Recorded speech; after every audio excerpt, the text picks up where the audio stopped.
शीर्षक: दो माली। एक गांव में दो पड़ोसी थे। दोनों माली थे। दोनों के पास अपने अपने बागान थे और वे उनमें तरह तरह के फलों के पौधे उगाते थे। यही बागान उनकी जीविका के साधन थे।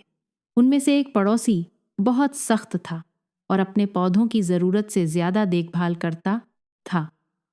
उसे लगता था कि पौधों की अगर ठीक से देखभाल नहीं की गई तो वे नष्ट हो सकते हैं। लेकिन दूसरा पड़ोसी पौधों को प्राकृतिक रूप से विकसित होने देने पर विश्वास करता था।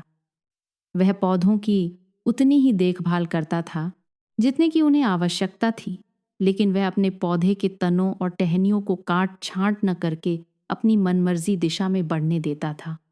इससे वे स्वाभाविक रूप से विकसित होते थे। एक शाम बहुत भीषण तूफान आया जिसमें भारी बारिश हुई। तूफान ने कई पौधों को नष्ट कर दिया। अगली सुबह जब सख्त पड़ोसी उठा तो उसने पाया कि उसके सारे पौधे उखड़ गए और बर्बाद हो गए।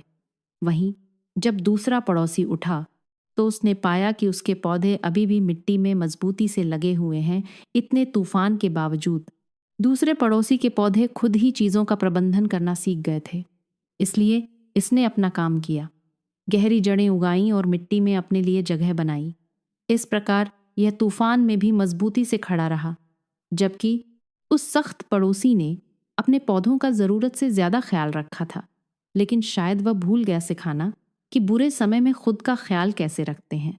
संदेश: अभी या बाद में आपको खुद से ही सब कुछ करना होगा। जब तक माता पिता अत्यधिक सख्त होना बंद नहीं करते, तब तक कोई अपनी समझ के अनुरूप काम करना नहीं सीख पाता।